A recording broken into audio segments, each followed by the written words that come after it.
tuning in to Labor Shift. The best 60 minutes on the clock. I'm Reverend Terry Melvin, President of the Coalition of Black Trade Unionists and host of Labor Shift. Please subscribe to our YouTube channel and hit that bell if you're on YouTube for updates when we go live.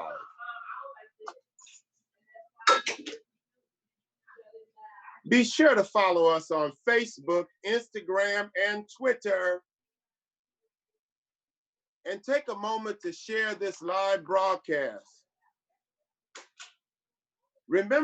Post your comments and questions during the show on our chat board, and I'll respond to them. Since our last episode 2 weeks ago, America has entered a transformational moment, one that has rippled across the globe. It has been a time of riveting images, from George Floyd's gleaming casket on a horse-drawn carriage to yet another unarmed, defenseless Black man, Rayshard Brooks, being gunned down by a white cop at a Wendy's drive-thru in Atlanta. From tear gas, rubber bullets, and pepper spray being used on peaceful protesters near the White House, to the words "Black Lives Matter," painted so large on a DC street that you could see it from outer space.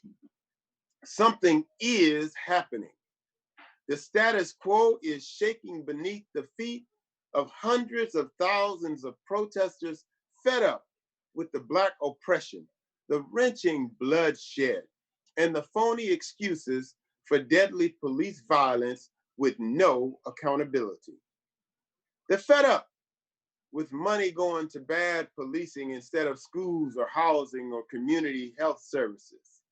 Systematic racism is at the bloody root of American democracy and can no longer be dismissed. It must be uprooted now. No Band-Aids, no lip service. But how does the tumultuous shift taking place in the United States look through the lens of the African diaspora? How does COVID-19, George Floyd's brutal killing, and the protests that erupted afterwards touch the lives of our sisters and brothers in Africa, Canada, and European cities? My guests tonight can tell us. They bring a timely and valuable international perspective that can help our understanding. Nii Acuta wears so many hats. He has accomplished so much. I could have spent half the program just diving into his deep knowledge of Africa and its relations with the US. Currently, Nii is a professor at the George Washington University in Washington, DC. He also runs five non-governmental organizations that work to advance African development and to improve US interactions with Africa. Born in the West African nation of Ghana, Nii has been a passionate and committed leader in promoting democracy on the continent for decades.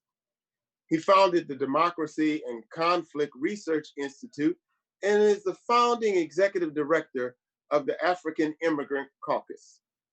Nii is regularly seen on global media outlets, including the BBC, Al Jazeera, MSNBC, CBS, and many others.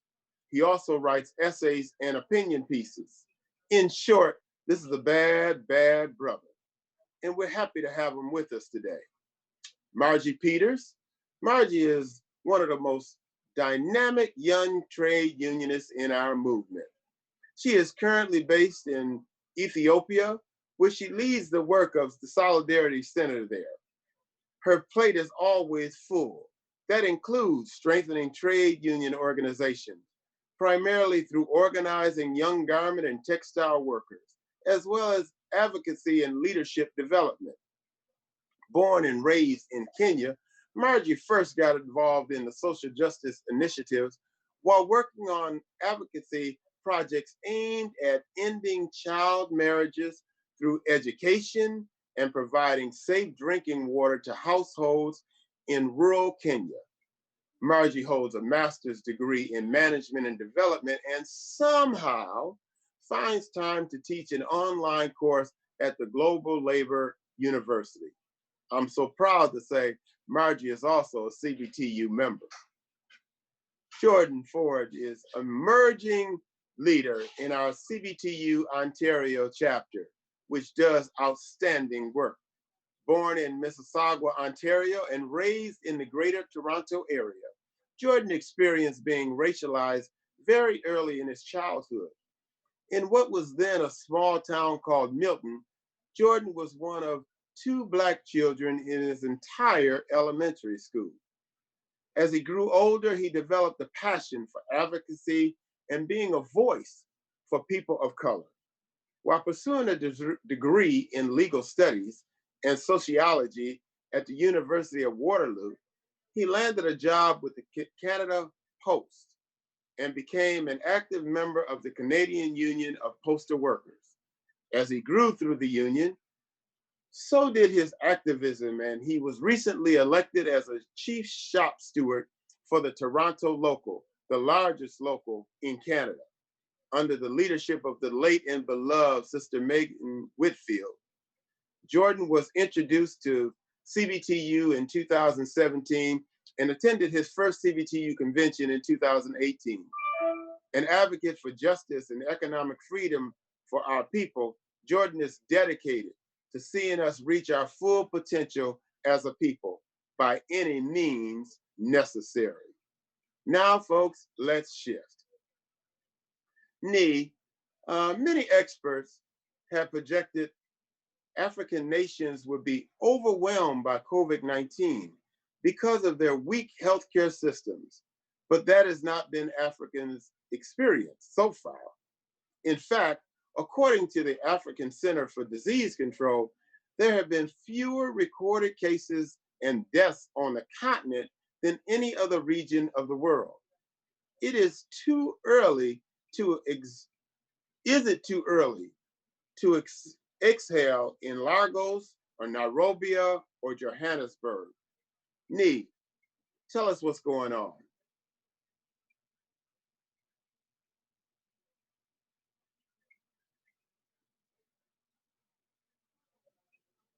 Nee?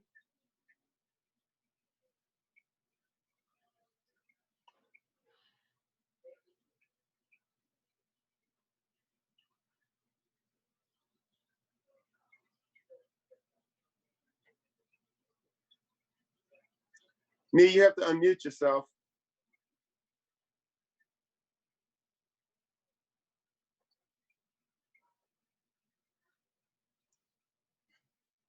Sorry about that. I'm very happy to be on with you, Terry, and with my co-panelists. It's an honor and a pleasure to be on. In terms of my background, those 5 NGOs, I did run them, but back to back, sequentially, not simultaneously. The COVID-19, its impact in Africa, yes, you are so right. The African CDC is right. It has not reached the levels, the devastating levels that was feared. But is it too early to exhale? I plead guilty to that. I do worry that we cannot say that Africa is somehow protected. There have been people who would say, well, maybe it's because, because it's in the tropics. But if we look at Brazil, we cannot, that excuse falls apart. Some people have even said, well, Black people are pretty tough. But we know that in the US and in Europe, it's hitting Black people disproportionately. So I side with those who worry that even though it has not exploded in Africa as we feared, we must still fear. We must use this time to put in place the protections, the face masks, the PPEs, in order to make sure that if and when it does explode in African cities, because the cities are teeming, the layout is such that there isn't space to do social distancing. So I think Africa is particularly vulnerable, and protecting Africans from being devastated by the virus, and it's still not over. Brazil tells us so. Even the resurgence in the US tells us that we must not exhale. So to me, that is the first thing we have to worry about, what I call the primary medical impact, it killing people. But even if we put in place the protections, there is also another danger, the secondary impact, because um, there are vaccinations that should be going on with different diseases, especially among children. And usually when these epidemics rise up, we focus so much on them, we forget the others. And we must not do that. Those other pre-existing programs must not be halted just in order to accommodate COVID-19 and prevent it from exploding in Africa. And then there is the economic impact. You know, Africa had been growing economically for quite a while in the last few years. A lot of that was driven by China buying African primary products. Now, this virus originated in China. They shut down everything very quickly and efficiently. So they contained the virus very quickly in their own country, but that meant that they shut down their economy. They are not buying African resources anymore. Oil, for instance, which China buys a lot from Africa, the price went down to zero. Also, the African new immigrants who send money back, remittances, especially from the United States and from Europe and from the Middle East, because all those places were shut down, they are not sending back remittances. Of course, Africans themselves in Africa took the African countries, all of them reacted very quickly, so they get some credit for the reason that the virus has not exploded. But the cost of that in all these places is that the economy plummeted. So economic experts will tell you that Africa is headed for a devastating recession. The Africa's economy, some have estimated, will go down by about 25%. And a lot, the majority, my sister Margie is here, she can give us more details on that, but a lot of Africans are working the informal sector, which means they earn the money they need on a daily basis. So when you shut down the economy and say they cannot go out to work, it's hard for them to eat. And so the economic impact is also there. And finally, Terry, the last point, which I think is so important, I've discussed it with so many people. Of course, the United States is the most powerful country in the world. It has the biggest economy, even with China surging. And so the United States has a lot of resources. When Ebola hit, Mr. Obama helped Liberia and the other two African countries. When HIV hit, President Bush helped with PEPFAR. And so I am pushing that this administration, this Congress, must provide aid to help poor countries, particularly in Africa. Part of the reason is humanitarian. As I said, the US has this record of helping with pandemics. But I think there are three other very powerful reasons why the US should do it in its own self-interest. We are talking about a devastating virus. Viruses by nature, and I'm no medical expert or doctor, but viruses change very rapidly. So that if they change in places that we are ignoring, it will return to the United States in a form that will overwhelm any defenses the US has built. So in order for it not to change unknowingly, it's in US interest to help countries in Africa and elsewhere to contain it, monitor it, make sure that if it mutates, we know it. Secondly, the economic impact that I talked about. The US needs to trade. The US is only 5% of the global economy. I mean, the global population. It trades a lot. The American economy does a lot of external trading. You need trading partners. If their economies have collapsed, your trade is not going to be that great. And therefore, it's in American interest to help African economies get back on their feet. So that's another reason it's in US interest to help. The third reason also, you know, China is surging, and there are many people here, not just President Trump, but people in Congress and elsewhere who say that the United States need to be Africa's partner. And I can tell you as an African, so many Africans say they prefer the democratic model. Far from perfect, far from perfect. We are talking about George Floyd and Richard Brooks. There is racism in the United States, but the US makes attempts at democracy. China does not do that. And therefore, there are many Africans who say, we prefer the American model. The Americans work on the environment and democracy and elections.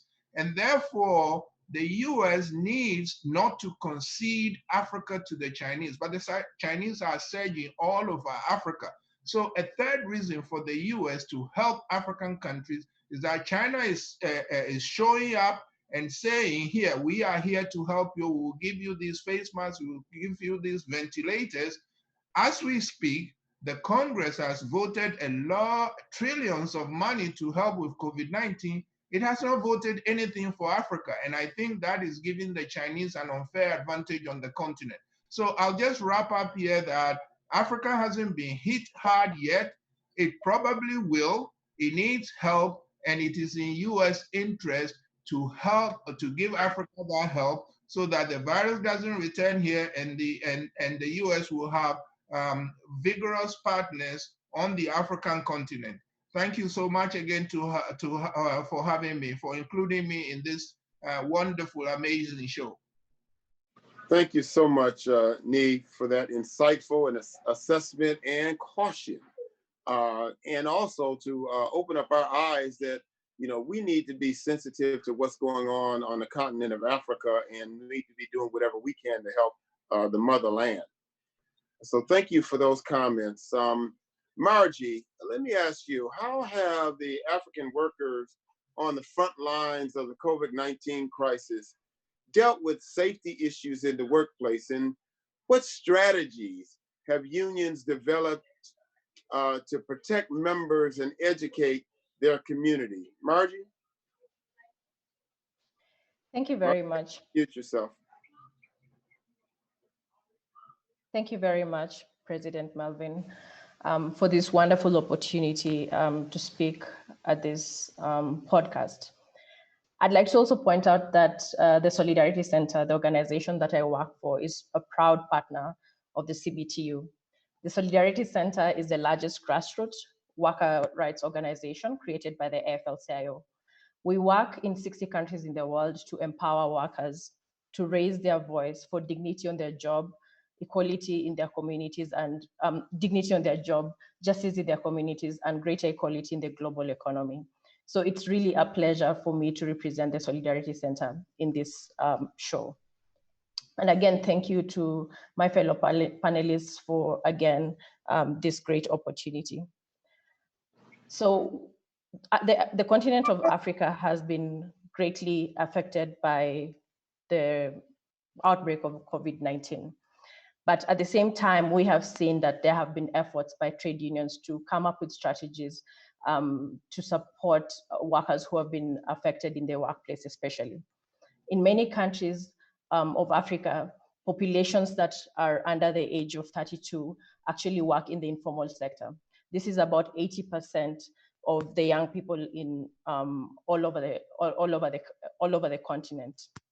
This has meant that they have lost their livelihoods because when the COVID-19 pandemic hit the continent, many workers did not really understand what terms like social distancing or self-isolation means, because to them, these are just myths.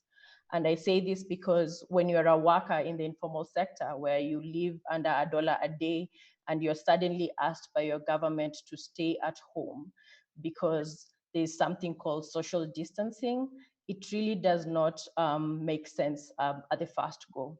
So we had cases where young workers, especially in the informal sector, lost their livelihoods at the start of the pandemic and even now.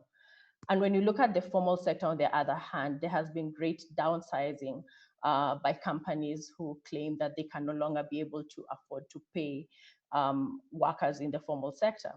This meant that workers would go home and suddenly they cannot afford to pay their rent.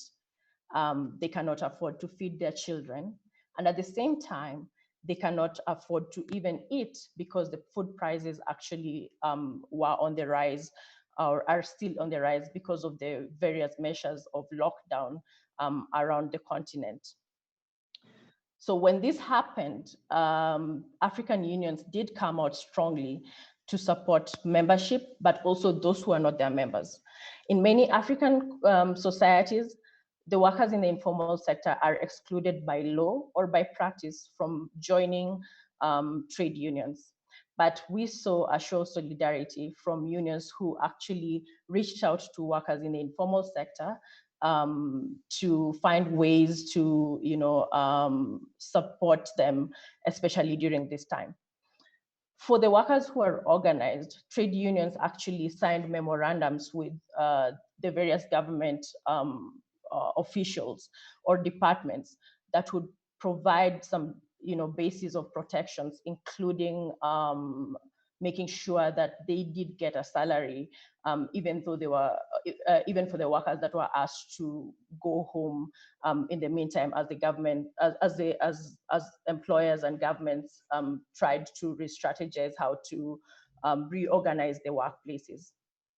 This happened, for example, in Ethiopia, where on one day, 13,000 workers were sent home, but because of how strong trade union strategies were to combat COVID-19, they actually, the unions actually managed to negotiate with government to allow these workers to still get their salaries even after they had been let go of.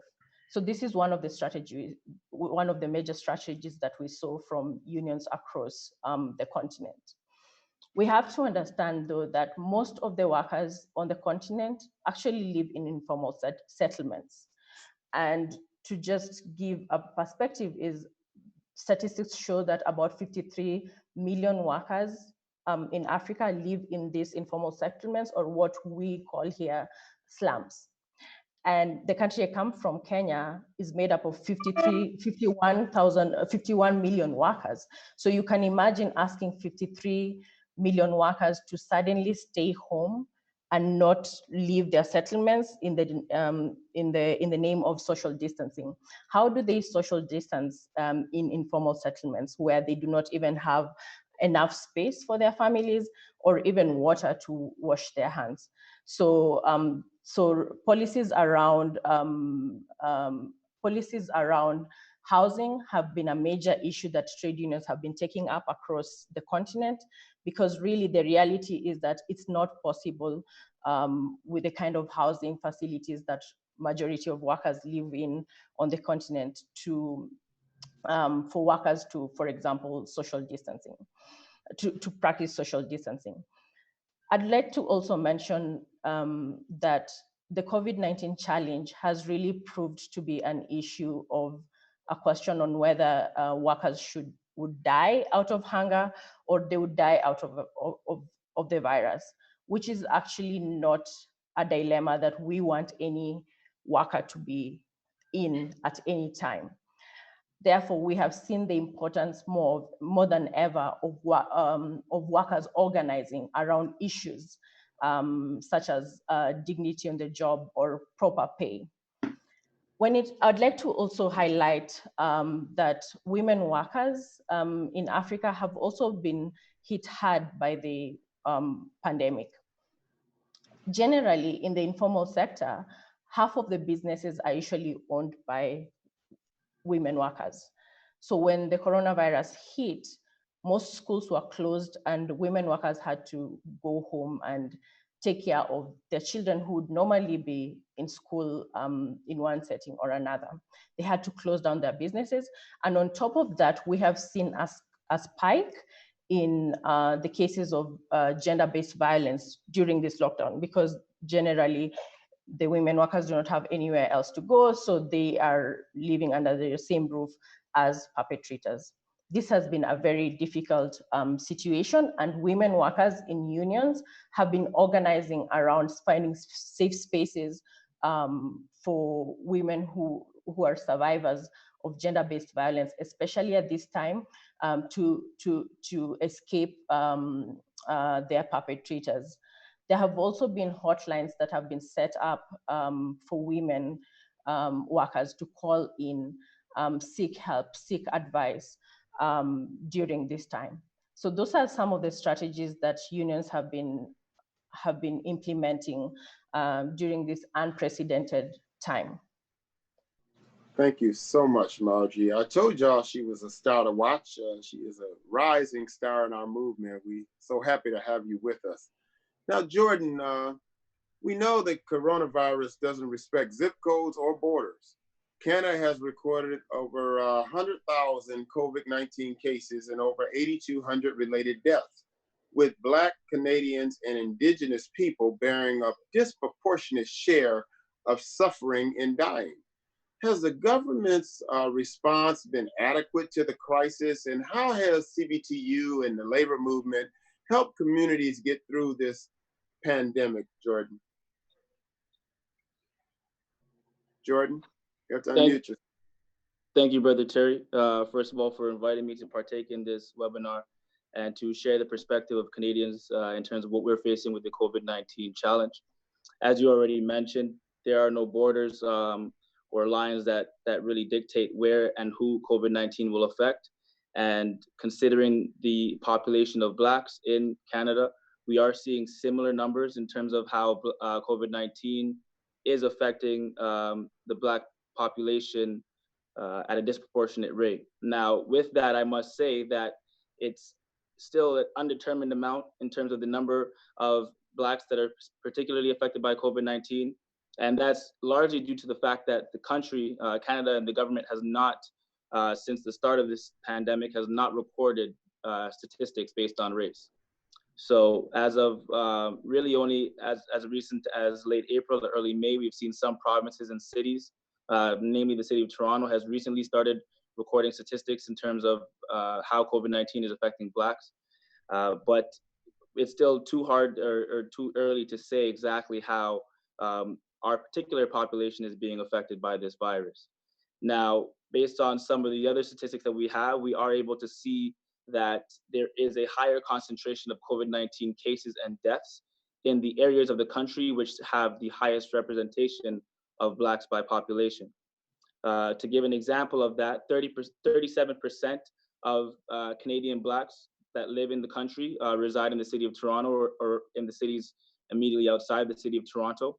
And Blacks represent about 7.5% of the population in our city. As you already mentioned, we've had about 8,200 deaths in the country. But out of those 8,200, almost 5,300 of those have happened in Quebec and over 2,500 in the province of Ontario.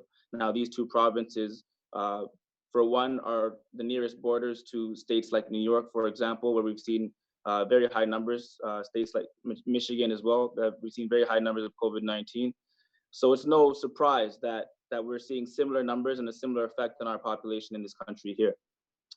Now, we know from previous statistics and other statistics like in the US and the UK, for example, you're twice as likely, if racialized, to be affected by COVID-19. And previous historical studies have indicated, just to name H1N1 as an example of another virus that affected the North American population, you were 10 times more likely in Ontario to contract and die H1N1 if you were of a racialized group. So these numbers are very concerning, and especially because we've already seen pandemics and viruses affect populations like this. It only begs the question as to why the government and health agencies haven't taken a more proactive approach to making sure that we analyze statistics properly and make sure that we're doing our best to protect all our citizens and all residents of our country, not just those that may share a certain skin complexion. We also are aware that the essential workers, frontline workers, have been disproportionately affected by the COVID-19 virus. And it's no surprise that that industry is also fueled by Blacks and people of color. A recent study by the University of Ryerson indicated that 42% of personal support workers were visible minorities. And so anti-Black racism, has shown its face and shown itself that it doesn't matter what type of job you have or where you live, but it disproportionately affects Black Canadians.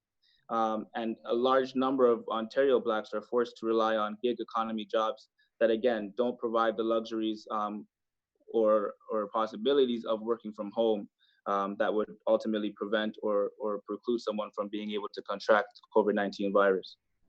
One thing we have seen from COVID-19 in this country is that it has exponentially highlighted some of the existing health disparities that already exist within our country. So there are a certain number of factors that can make someone more susceptible to coming in contact with COVID-19. That would include a dense and overcrowded neighborhoods, a difficulty to socially distance, whether you're at home or at work. And it's no known fact that, what happens in the US in terms of the economic standpoint and the economic face that our people face or go through on a regular basis also exists here in Canada. To name one particular situation in Alberta, the province of Alberta, there was a meat processing plant by the name of Cargill, which hosts a large number of frontline workers. 60 to 80% of these workers were of the Filipino race, and they to date have had the largest outbreak of COVID-19 in the country. So they had, out of a total of 2,000 employees, almost 950 employees tested positive for COVID-19. Out of those 950 employees, 2 passed away, and there were 1,500 cases in the province that stemmed directly from Cargill. So we know that this virus has disproportionately affected racialized groups, people of color, and visible minorities. And it's unfortunate that the government is not taking a more proactive approach, like I already mentioned, to do more research and to make sure that they're acquiring the data necessary to fight off this virus and figure out measures and ways that we can help protect our citizens. It's no unknown fact that you cannot fight a virus that's not fully understood, especially with the scariest part of COVID-19 being that about 25 to 45% of people that are affected at testing are asymptomatic. So we have people that are walking around blindly, spreading the virus and coming in contact with other people without knowing their status. The history is clear in terms of how other viruses have affected the population, particularly those that are racialized. And it's concerning that there's no real urgency, or there doesn't seem to be any real urgency to address this issue.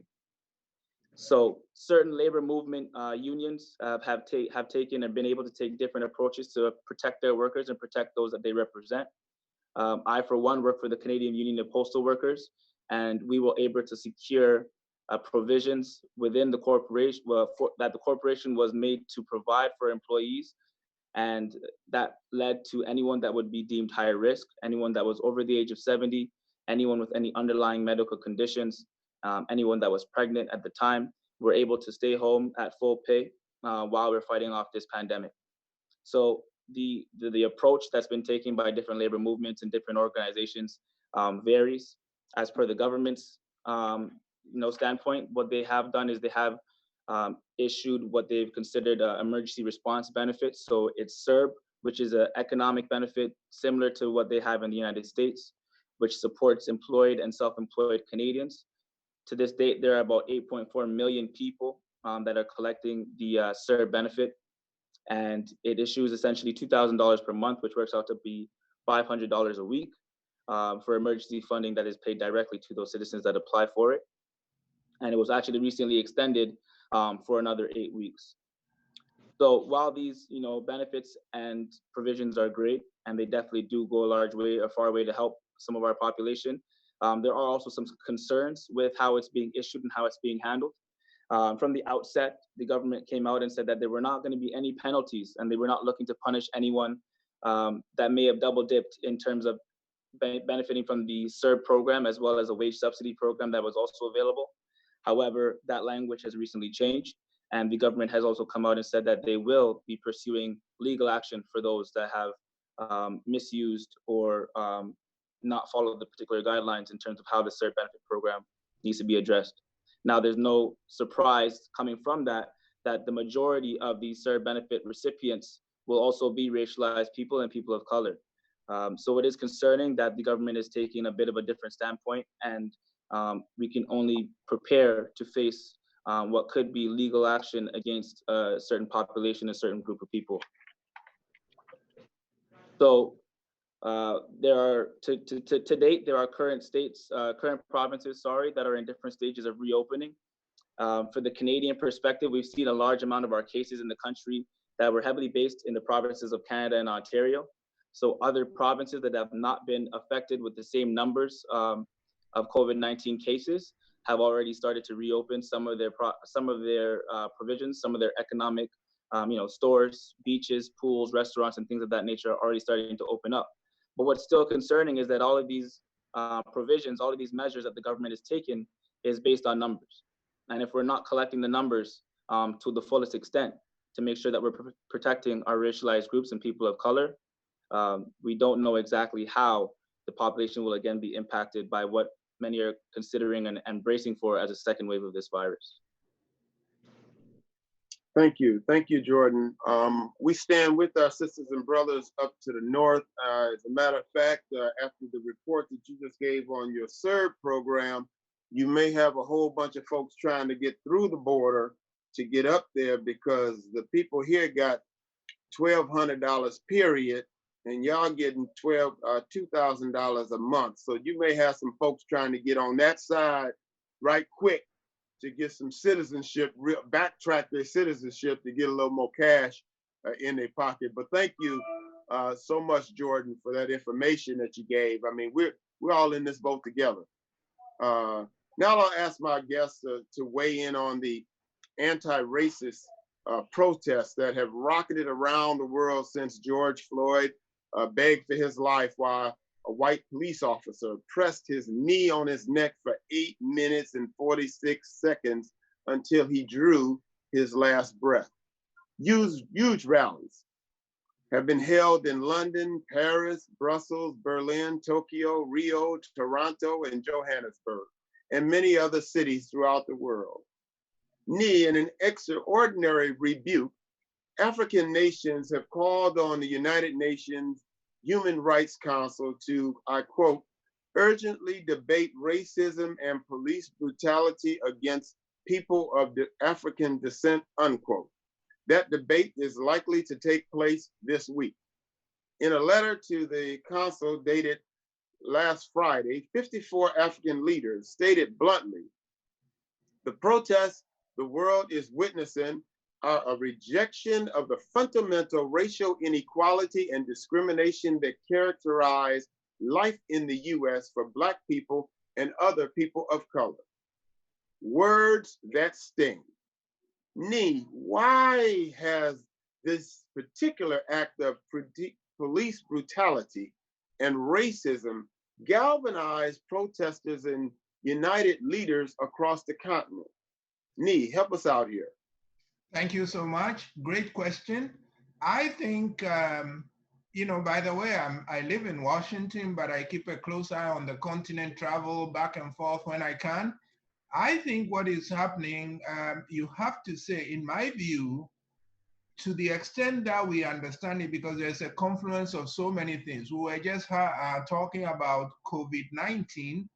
The George Floyd murder and protests happened in the middle of COVID-19, with economies shut down, with people fearing for their lives and staying home.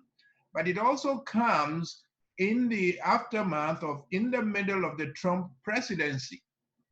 And globally, this is a precedent, even though the White House denied it, came out and called Africa asshole countries, okay? So I think it's connected to the environment in which we are, because as everyone knows, and certainly my fellow panelists and you, Terry, know better than I do, this country, the United States, has been torturing, abusing, killing Black people for 400 years. George Floyd was not the first one. Okay, so in many ways, he was the last straw, to the extent that I understand. I'm saying there other factors may have contributed, but if you look at just the killing, it is the straw that broke the camel's back. The fact that it was on camera, you saw Derek Chauvin staring arrogantly into the camera, very proud of what he was doing. So yes, it galvanized people. The murder was just horrendous. But I think two things are happening here. In my view, it should be looked at two ways. The murder, which is inexcusable, which must be condemned, which has been condemned, but then we also have to look at the reaction, okay?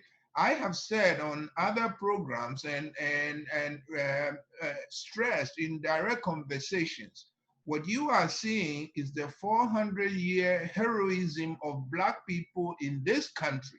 From the time that people of African descent, Black people, set foot in this country, they have been changing this country. After building it, they have been making it far more democratic. If it were not for Black people and their heroism and the journey that they've been on, this country will be far less democratic than it is. It is nowhere near what it should be, but to the extent that it has democracy and people pushing against their government and saying, we the people gave you the power, if you abuse it, we will challenge you, we will prevent you from doing further. I think that's the credit to Black people in this country, to people of African descent. And by the way, if you look at the history of Black people in the Western Hemisphere, not just the United States, look south of the United States. And of course, Jordan is here reminding us that there are Black people in Canada. So in the Western Hemisphere, North America, Central America, Caribbean, South America, there are millions, dozens of millions of Black people. And if you look even a little closely, you will see how heroic they have been in Brazil, in Haiti, in Jamaica, and of course, in the United States in fighting against this racism. Finally, I think, therefore, I'm proud the African Union actually pushed back, called for this UN meeting, which I think has started.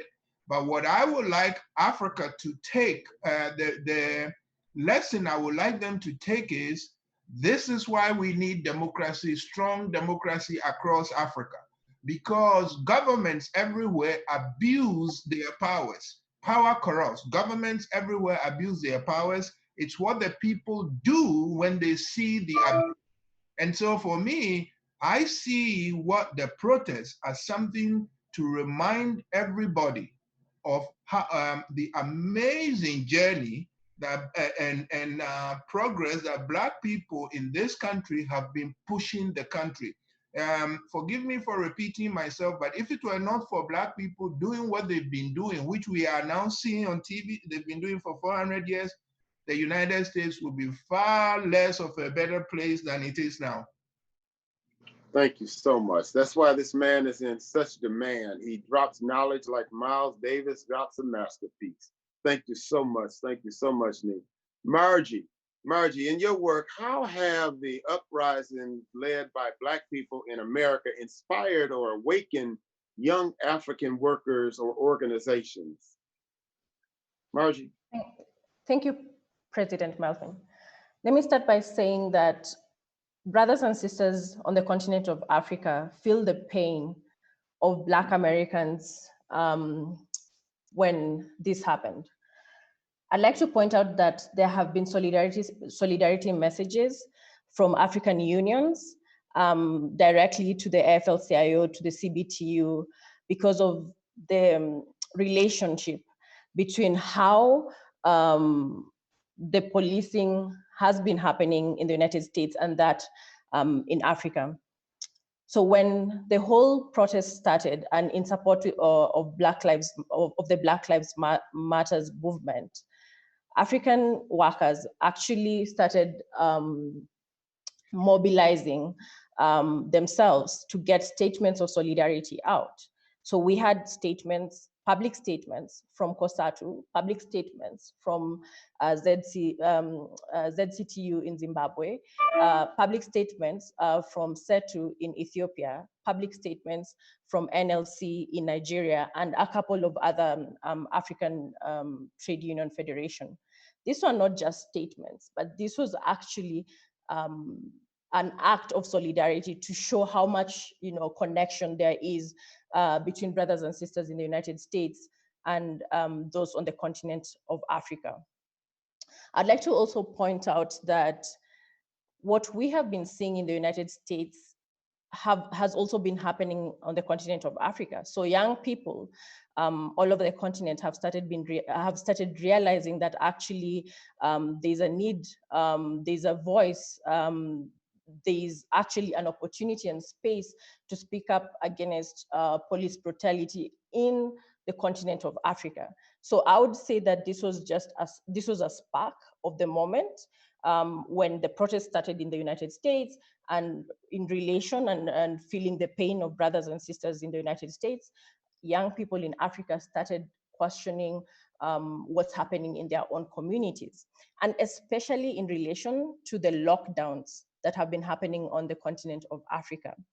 As I said earlier, the lockdowns in Africa have a greater cost than anywhere in the world. So, for example, the police force in Africa have been using, in many cities in Africa, has been using force. And in some extent, actually, there have been reports of deaths during the curfews that have been enacted because of the lockdown. So when the protests in the United States started, African youth actually took to the streets to protest their own experiences with police brutality, and at the same time show solidarity with the brothers and sisters in the United States of America. I'd also like to say that I'm very proud that my organization, the Solidarity Center, did come out strongly and gave a public statement that can be found on our website at www.solidaritycenter.org that rounds up all messages from our partners on the continent. So this has really been a moment of reflection for us on the continent of Africa. Thank you so much. This sister always has her pulse on labor activists, no matter where she's based. Jordan, a number of Black Lives Matters rallies have been held across Canada, from Vancouver to Toronto to Montreal. They've drawn huge crowds and have raised serious local concerns while expressing solidarity with Black communities in the United States. Tell us, Jordan, how Black Canadians have seized this moment.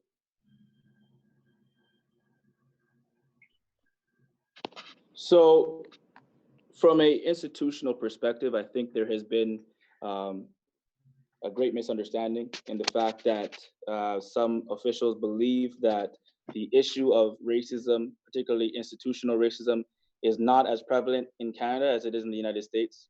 And we as the citizens, we the people, do not agree with this by any means. There have been a large string of violent incidents, particularly with police and their interaction with the public, the racialized public.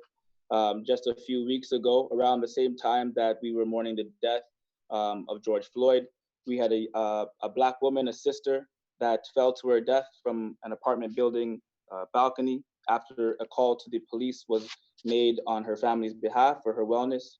We had a death by an Indigenous woman that was shot to death by police officers in New Brunswick. And we also had footage emerging from the RCMP with the brutal handling of an Indigenous chief out in Alberta. So we know that there is definitely an issue when it comes to police brutality and the way that they handle and deal with the racialized group in this country. We have borders that separate the United States and Canada, but racist ideologies and perspectives hold no boundaries, hold no borders. So I believe it is fairly ignorant to believe that there are no racial issues, large stemming racial issues in this country, even from an economic standpoint, in terms of where racialized groups exist, the housing and the conditions that they live in, their access to wealth, their access to sustainable and well-paying jobs. As we already mentioned, the frontline workers industry is heavily fueled by racialized people and people of color. So there's no real distinction between the institutional racism that exists both in the United States and here in Canada. We are sisters and brothers of the same struggle and of the same fight, and it is increasingly imperative that we band together. We continue to stand in solidarity with our sisters and brothers, not only in the United States, but all across the world, in countries that continue to face white supremacist ideologies and institutional racism. We've had, as you already mentioned, we had protests here in the city of Toronto, and the perspective of those protests and the approach that was taken by the powers that may be has been a bit different across the country. We saw recently in Vancouver where police had actually went in and dismantled some protests and kind of restricted and tried to silence the voice of the people. We had some protests here in the city of Toronto as well that I was able to take part in with the brothers and sisters of our CBTU Ontario chapter.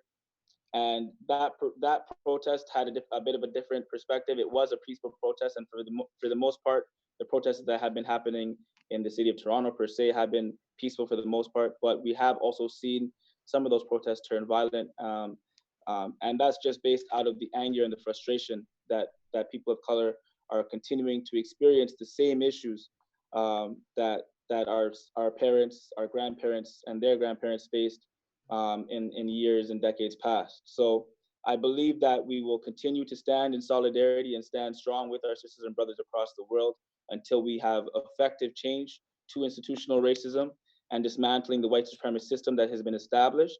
And I am glad to see and hope to continue to see effective change come from these protests, whether they're peaceful or we have to get in their face and be a bit agitated with them. Thanks, Jordan. I have no doubt you and the other CBTU members will be front and center at any anti-racist movement in Canada. Now, let me. I was wondering if you might permit my jumping for a quick second here. Well, actually, Nee, I was going to ask you to give me 2 minutes of your nuggets that you want us to take away from what we're talking about today. What is the 2 minutes? What is the nuggets that you would have us take away? Yes, I mean, and to build on what Jordan just said, yes, there are people who think that there's little racism in Canada, and as he's proving, it's wrong. I look at Europe because the protests have exploded in Europe. And some of the things that I hear back from Europe cause me concern because it's like, well, those are the Americans. We are not that racist. America is terrible. And I say, actually, because of Black people in the United States, America has been expanding, not enough, but it's been fighting to expand democracy for everyone. Europe has not done that well. They have allowed Africans to drown in the Mediterranean in the last 5 years, thousands. And Europe originated the Atlantic slave trade. And after 250 years, they went back to Africa and colonized Africa again. So I think there's a lot of racism in Europe. And there are people who are hiding there and in Africa and even in Asia and saying, aha, the US, this shows that the US is not perfect when it comes to democracy, and therefore they have no right to push for democracy in other countries. My two cents on what we have talked about is that actually the United States must do both. Led by Black people in this country, it must fight to keep expanding democracy in this country, but it must also put pressure on other countries that it helps to say, you have to democratize, you have to keep advancing, because if the United States was not out there as the big power pushing for democracy, Europeans are not going to do it, Russia is not going to do it, and China is not going to do it, because China actually says, is showing pictures of streets burning and saying, see, this is what you get when you have democracy, and therefore we don't want democracy. So I'm saying the US admits this faults, led by Black people, it's pushing. It must not stop pushing. It must not let African leaders say, since you are not perfect, you have lost the right to criticize us. Thank you so much, Nee. Thank you. Jordan, can you give us in 2 minutes the nuggets that you would ask us to take away? What do we need to be doing? What can you young folks do to lead us in the right direction as we're in this moment in time, so that we can make this moment into not just a moment, but a mission for us to go to the next level? Well, I think it starts with mobilizing and getting together with our sisters and brothers, not only within our own communities, but in the communities that border us as well, which would include our sisters and brothers in the United States and other parts of the world. But to be effective in the change that I believe needs to come, we need to start tapping into the resources that are available to us in this day and age. It's no secret that this new wave of technology in the last few decades has increased our exposure and increased our access to not only get our message across, but to share information and share knowledge as well. And so we've seen a lot of this in recent social media symbols of solidarity. There was a Blackout Tuesday that occurred a few weeks ago. If you tap into Twitter and Instagram, Snapchat, things like that, you'll see, for one, you'll see a visual representation of the police brutality that is faced and that is facing racialized groups on a regular basis. But you'll also see people starting to mobilize and organize together to come up with ways as to how we can start to address that, how we can start to tackle that. I think a large part of it is going to come down to educating and increasing awareness as well. So these are other ways that we can use social media as a tool to get into the homes of families and friends that we can't maybe necessarily see on a regular basis, or to reach people that we wouldn't normally be able to reach based on the communities and channels that are available to us. But the first step, in my opinion, is to start to educate and bring awareness to the fact that racism does still exist. I think one of the new ways that people have been able to show ignorance to racism is to say that, oh, I don't see racism, I don't see color, those issues don't happen here. But that is just a way to silence the voices of people that are living through these experiences on a day-to-day basis. And it does not do anything to further our cause or further our fight to increase equality and to level the playing field in which white supremacists have already put racialized groups at a disadvantage. So it starts with, as I already said, mobilizing and organizing, getting into the homes of residents and citizens all across the country and across the world, being able to share our message and share our knowledge on a constructive platform. And as Black people in particular, I firmly believe in economic freedom and economic solidarity. I think we really need to start looking at how we spend our money, the importance and the strength of the Black dollar and how important that is. We've heard and we've seen how the Black dollar can circulate in certain communities. The Jewish community, I don't know the exact numbers, but I know the Jewish community, they say it circulates and touches hands at least 7 to 9 times before it leaves their community. We see the similar things in the Asian community. But unfortunately, with the Black community, studies show that the Black dollar doesn't last more than 1 minute within our own community. So I think it also starts with being able to do for ourselves, being able to sustain our own communities and sustain our own institutions, so we can be the ones spreading that information and spreading that knowledge in terms of the change that we need to see, and making sure that we begin to solidify our position, and organize and unite as a race, as a color of the African diaspora, to make sure that we can collectively fight against systemic racism. Thank you so much, Jordan. And Margie, last but not least, where do we go from here? What are the nuggets you need to leave us with? What do we need to be looking at from the motherland with the young folks over there? Or what is it? What is the end result here, Margie? I think one thing we should be striving for is to deepen our grassroots links, the grassroots links between African and African American activists, including trade unions. For a long time, we have been separated, yet we are fighting the same fight. We have the same kind of challenges and issues. And I feel it would be so powerful to connect these two groups, even at a deeper level. President Melvin, you have been to the continent a lot, including Ethiopia last year, and you saw just how much it was inspiring to gather and speak about the commonalities or issues that both workers on the continent face and those in the United States. So I think it would be very powerful if we could deepen these links moving forward. I also think that young people are a powerful tool, and I put myself in that category. There is need to actually connect us, because the generation moving issues forward in the United States looks exactly like the generation that is moving issues forward on the continent of Africa. And I feel like for a long time we have been separated. There have been, gaps created when our brothers and sisters were kidnapped from this continent, and we want to restore that link.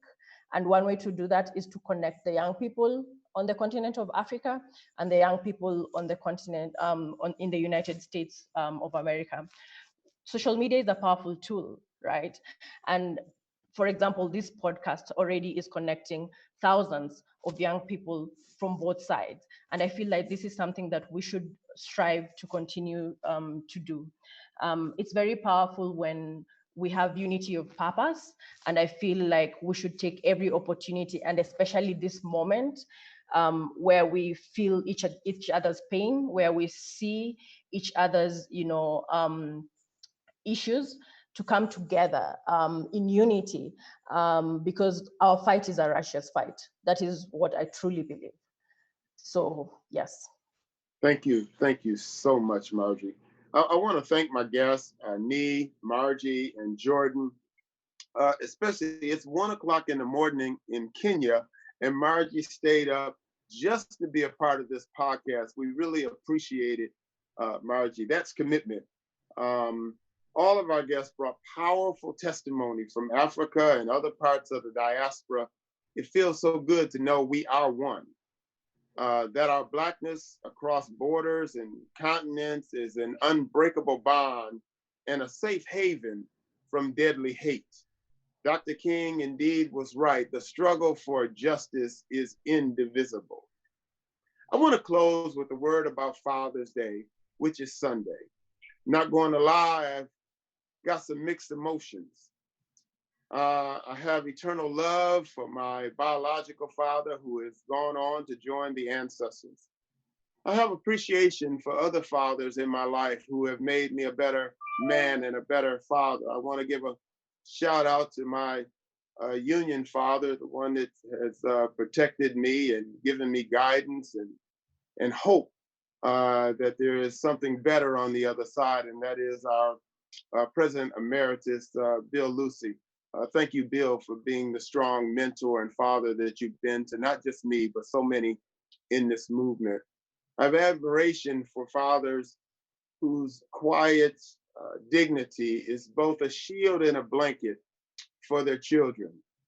But in this year of COVID-19, in an amped up war, a police war on Black people, I'm angry and sad and frustrated and scared for my children. I pray for families who have lost a father or grandfather, an uncle or nephew, either to this lethal virus or to another lethal force, be it a bullet or a knee. I think of the children of Eric Gardner and George Floyd and Rayshard Brooks and many others who won't be able to hug their daddies or call them on this Father's Day because racism canceled their joy. My heart also aches for the descendants of the Tulsa massacre who have never received an apology or reparations, but who must now endure a rally for the most racist American president in modern history. But I'm also inspired by the tens of thousands of fathers, Black and white, brown and yellow, who have marched and raised their voices against the staggering inequality that poisons the soul of America and weakens our democracy. I find hope in their urgent steps for justice. Lately, I shut off the news, close my eyes, and just imagine a day when we can all breathe free in our own skin. Until then, I'll march and pray and march some more. Happy Juneteenth and happy Father's Day. And please, if you can, visit our websites, www.cbtu.org, and donate to CBTU so we can continue to raise our voice against injustice and for a progressive shift in power. Good night and God bless you.